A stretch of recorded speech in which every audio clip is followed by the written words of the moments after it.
Dalawa lang daw yung naka-online niya. Ay, naka-face to face, sabi. Bilisan mo. Nagmumubuhay. Puro online. Wala, yung isa kasi umuwi ng Laguna. Gawa ng, parang feeling disappointed yung gawa ng ang rate, yung competition ng grades sa online at saka sa face to face. Same ano. Parang Gusto niyang mas lamang siya. Ayaw niyang nagpapatalo sa klase namin.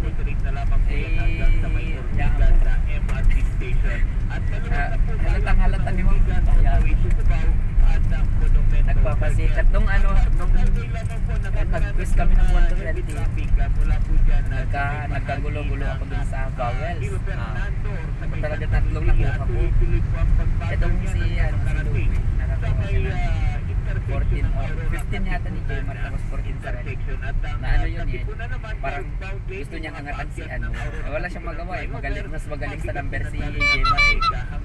Tapos nung nagtitry out kami, ba't di daw nire-record ni Ma'am Pobre yung mga nakukuha namin?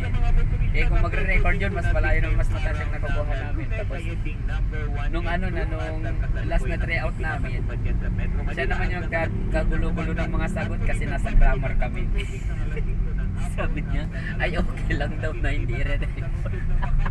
Sabi ko, ano yung ba tong batang ito ha? Competitive siya.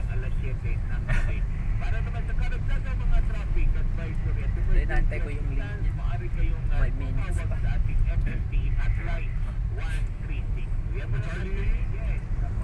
Meron nga kasing sinasagawa ko ngayon na Unity Walk.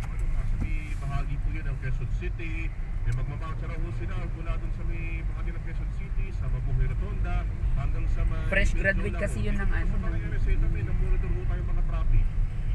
i-ed yata yun. Bago sila Tapos is kay chairman siya. Ganon. Kung ako sa kanya, pagtsagaan ko na yung isang linggo. Ano naman, may budget naman yun. Meron din siyang bayad sa pagte-travel. Ano yung shoulder yata siya nun. Kampane. Tsaka ano siya dyan sa amin, parang medyo ano siya sa mga kasama niyang babae.